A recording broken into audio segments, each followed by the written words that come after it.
กันว่าเราอ้วนเขามากินบ่อิ่มเขาอยากกินอิ่มกระแสแล้วเนาะกินตำบักหุ่งมันจะอิ่มก่อนไม่เท่าไรนี่อย่างปกติจุดแต่งใหม่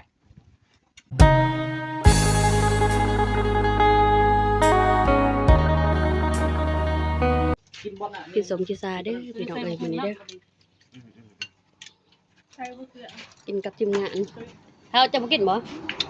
เป๊ะตีเอาหัวยันต้องตีเสือตีแฟนฮักกินไปแล้ว กระเทยจะไปเลยแหละมาพูดมาฟิล์มไปเลยเราอ้วนเขามากินบ่อิ่มเขาอยากกินอิ่มกระแสแล้วเนาะกินตำบักหุ่งมันจะอิ่มก่อนไม่เท่าไรนี่อย่างปกติจุดแต่งใหม่นี่มะกรูดเมื่อเขาใส่เกลือไปนู่นเราครัวมะกรูดเยอะกินน้ำนองมันเลยเห็นบ่ใส่บ่มะบีบดีเยอะกินน้ำนองยันนองให้กินน้ำข้างในมะกรูดกิซาเมืองลาว อยู่น้ำกันจะว่าไพ่เป็นอะไรเป็นกินมะพร้าวได้บ่ บ่ตีไม่บ่ลอก ใช้ได้แต่ว่าแสดงของมัน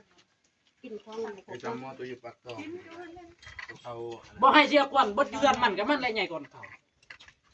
ต้องเชือกให้มันใส่แล้วยันดึงจนฮอดเอวหรอ มันใส่พอดีพอใส่เลย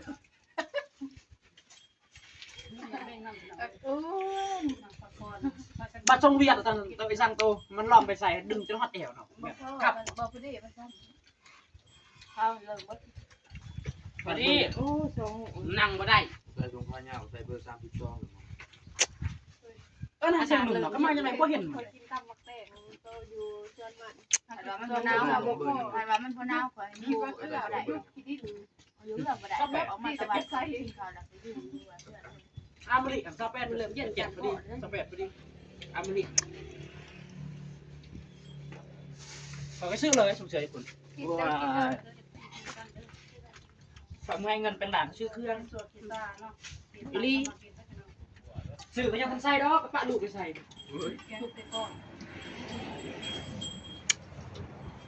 คือเกือบตัวหนึ่งก็ซื้อจะบักกันดนกับปะเลยในตู้ซื้อยังไม่มีได้ฮะเฮ้ย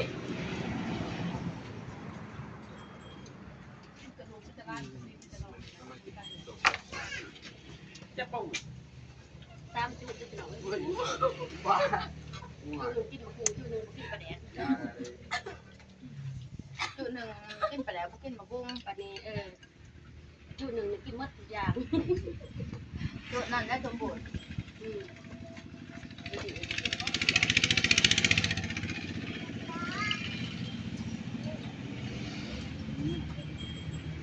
รสมันได้ใครเปรี้ยว อันรอบนี่นะ ในวง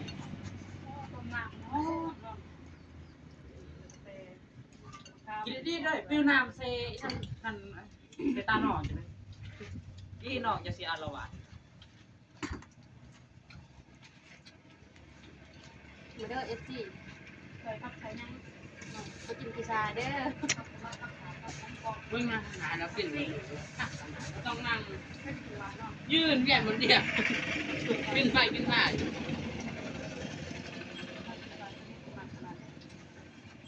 พิซซ่า ขึ้นน้ำโตมาหลอกเขาชื่อส่งกับว่าเป็นสิบเบิร์ดจักเบิร์ดไปสมุดซื่อๆนะครับไปนำคอยก็จะอ้ายเข้าเลยใส่ไปสิครับ 38คือโตบ่หรอกบ่ปิวต้นน้อยๆยังบ่ฮู้ว่าเต้งสูงเบิดยัง มันเปลี่ยนซ้ำนี่เศร้าเจ็ดเศร้าแปดพอดีเศร้าแปดลมรอดใส่เอว พอบุตรีเนี่ยใส่31บุหนุ่ม32พ่อก็32 ว้าเอวมันตีที่31 ความยาวนี่กินบ่ เศร้าเจ็ดเศร้าแปดเสียงนุ่มมันคือโซนมันกว่าเบอร์เศร้าเก้า พ่อจะหัน โอ้ทรงดำมันต่างทรงเส้นมันใหญ่ได้ใหญ่บ่ทรงเส้นนี่มาหลอกกันประมาณ38พอดีมาตีซ้ำพวกค่อยทรงเส้นเศร้าแปดเศร้า ลู เก้าก เขาบ่มักใส่สมแซ่บ เอาเบอร์เขามักใส่ประเภท ทรงดำแบบนี้ ให้รวม ทรงดำแบบนี้จะใส่มาฮอด10 มื้อให้เชียร์ควันดู ถ้าแม่ใส่ดินเขาใส่ไปงานตรงดำนั่นนี่เขาใส่ เป็นใส่คือผู้ค่อยใส่นี่ก็เจ้ามาฮอด10 มื้อเป็นสม อีนี่ใส่นี่บ่ฮอดคือจะเว้า แซ่บที่ต่างนั้นมา จะเบิดมันเบิดเลย3คนพอบ่ ร้านคลิปบ่ เออ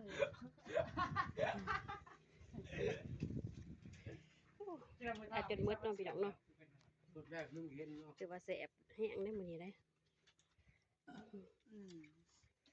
โอ้เรากินบ่ปากไม่ได้ มื้อนี้นี่กินทางเขาวกินทางสมมื้อนี้ รอเนี่ย แซ่บ กินจน กินทางเขาวกินทางสมได้เนาะมื้อนี้เนาะ กินจน เป็นจะได้เนาะ ความแสบขึ้น สู้ไว้อยู่บ่ อ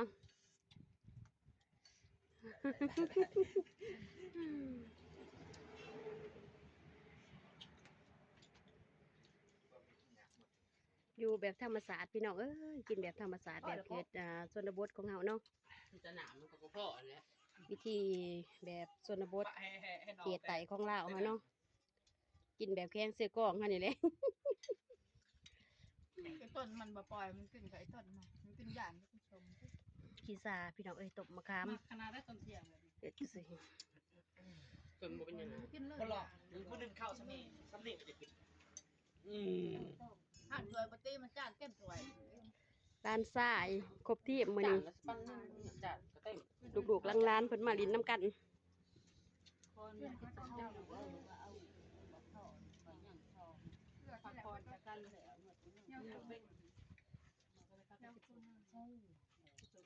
อันนี้มันบ่ทุกประเด็นจังนั้นมันก็ แม่ค้าเพิ่นมาหาเราขายมักทุเรียนมื้อหนึงก็พอได้เมาเอาน้ำเพิ่นอีก ตามต้องคิดว่า สองทง